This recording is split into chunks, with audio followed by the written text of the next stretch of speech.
there, junior naturalists. Naturalist Colleen here, and last month we talked about what happens to plants during winter. But what about our animal friends? What happens to them during winter? Well, animals have some serious problems to contend with during the winter time. It's cold, there's a lack of resources, food, shelter. They have a lot of challenges to face. But this month, we're going to explore all those challenges. And you guys also have a challenge. Us naturalists have hidden 7 wildlife boxes throughout Oxbow Nature Study Area.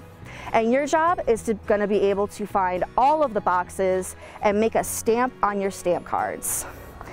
They will look a little something like this. Hey there, junior naturalists. This is where you're going to start your adventure. We're here at the Visitor Center for Oxbow Nature Study Area. What I have here is the squirrel box. Now, there's different ways that different squirrels go ahead and survive the winter. Ground squirrels will survive by slowing down their metabolism and going into hibernation. Tree squirrels, on the other hand, will rely on their fat reserves as well as stored food.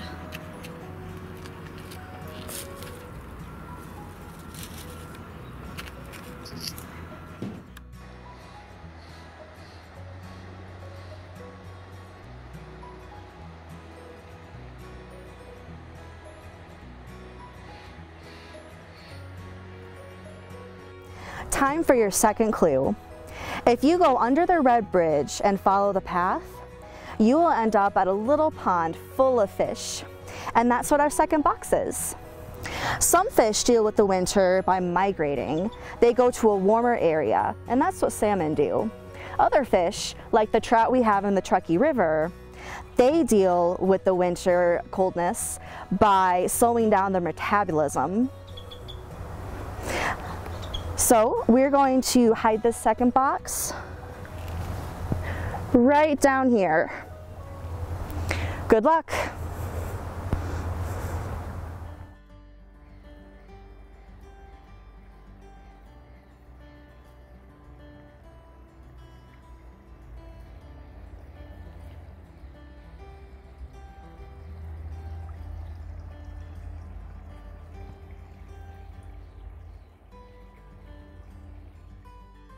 All right, guys, your third clue is going to start on the main trail and over the little bridge. This box is all about frogs. Now, frogs survive the winter in a number of ways. For example, some frogs burrow themselves in mud, and some might do it at the bottom of a pond. There are even some frogs who are capable of freezing solid and surviving. Isn't that incredible? They have antifreeze properties in their bloodstream.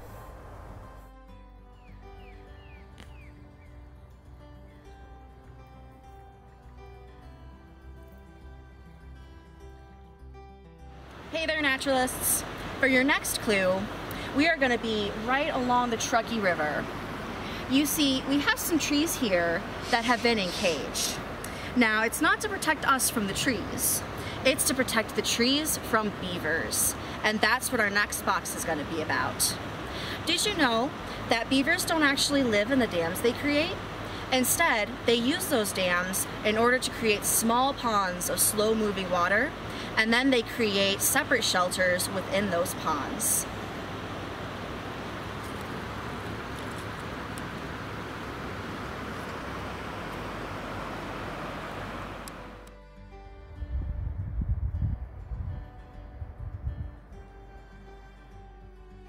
Hey there, naturalists. I'm here with your next clue. We find ourselves in the middle of a semi-clearing, and you'll know it's the right one because of these huge whitish logs over here. Here, we're going to talk about mule deer. Mule deer have 2 different strategies to deal with winter's challenges. The first thing they do is they will move to a lower elevation where there is more vegetation for them to consume.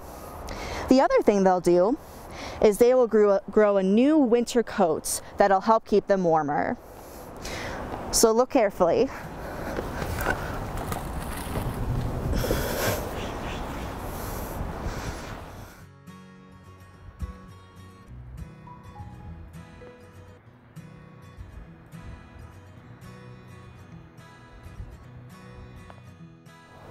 Our next clue brings us to what I like to call the bear face stump. That's right, we're talking about bears. So one thing about bears is that they go into torpor instead of hibernation. Torpor means that they still wake up from time to time.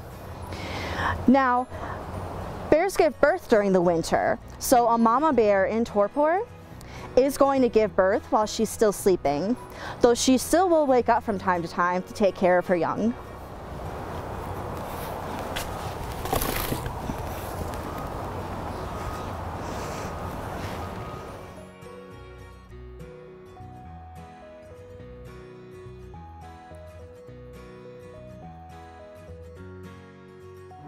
Hey there, naturalists!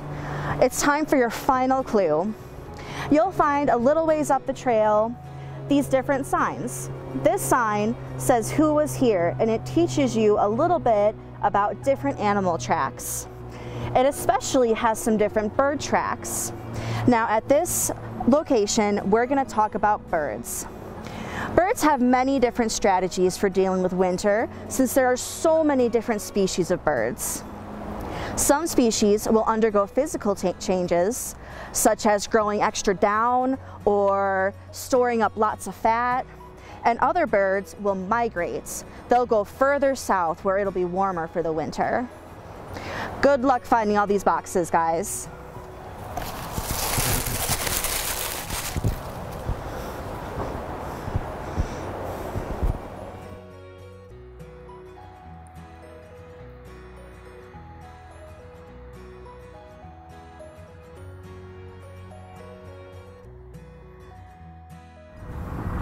Welcome back, junior naturalists. I have found all the wildlife boxes and I filled out my stamp card. So now it's time for a little arts and crafts. We're going to be exploring what kind of shelters that animals make during winter. For this activity, you're going to need clay, you're going to need cotton balls, and you're going to need some forage materials. So you'll want to go outside and find some sticks, some leaves, some grass, anything that an animal might use to build a shelter. Later on, you will also have the opportunity to use other kinds of materials, anything you might like.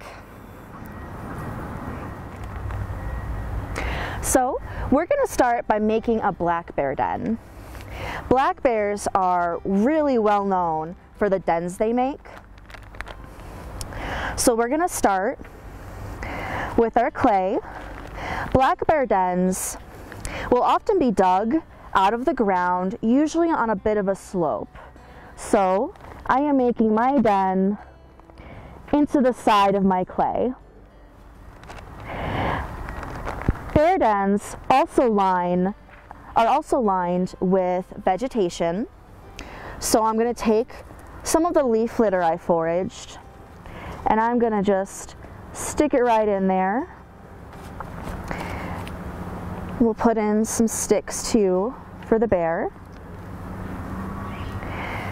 And then, because black bear dens are somewhat close to the surface, the snow on top is going to act as an insulator, and it's going to keep the black bears even warmer while they're sleeping. Now, a lot of people think that bears hibernate over the winter, but it's not entirely true. Bears enter a state that's called torpor, which is a little bit different from hibernation.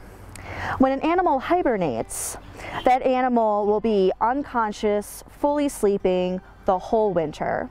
But when an animal is in torpor, the animal will still wake up from time to time. So these black bears will wake up, they'll roll over, they'll use the bathroom, whatever it is that they need to do. So we have here our black bear den. Next, we're going to make a rock squirrel den. We are going to start by smoothing out our clay. I'm just using the same clay we used for the bear den. But this time, we're going to make lots of little chambers. So I'm going to make 3 chambers here by pressing my thumb in. And then we are going to connect the little chambers. Because unlike with a bear den, a rock squirrel burrow is made up of lots of little chambers, and each chamber is going to serve a specific purpose. So one chamber might be used for sleeping. So for the sleeping chamber, we're going to put a little bit of grass in there to make a bed for the squirrel. Another chamber might be used just to store food, and other chambers might be used as bathrooms. Another difference between squirrel burrows and bear dens is that squirrels will use their burrows all year long, and in fact, they'll live in them for their entire lives. Bears only use their dens over the winter. Okay. Now we're going to add a top to our squirrel burrow. Another difference between bears and rock squirrels is that rock squirrels are true hibernators. So like I said before, because they're true hibernators, they are going to sleep the entire winter without waking up at all. So here we have our little entrance. And then we are going to put the snow right on top.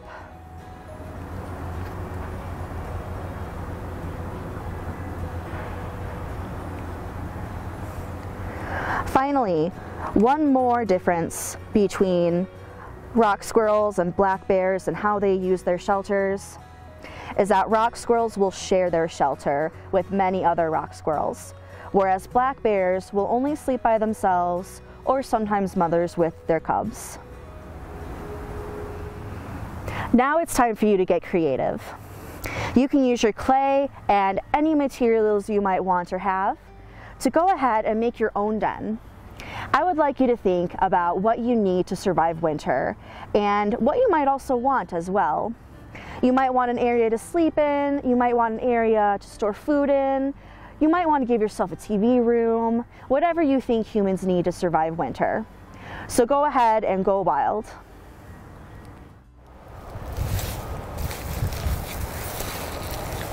Hey naturalists, don't forget, you still gotta find the rock too.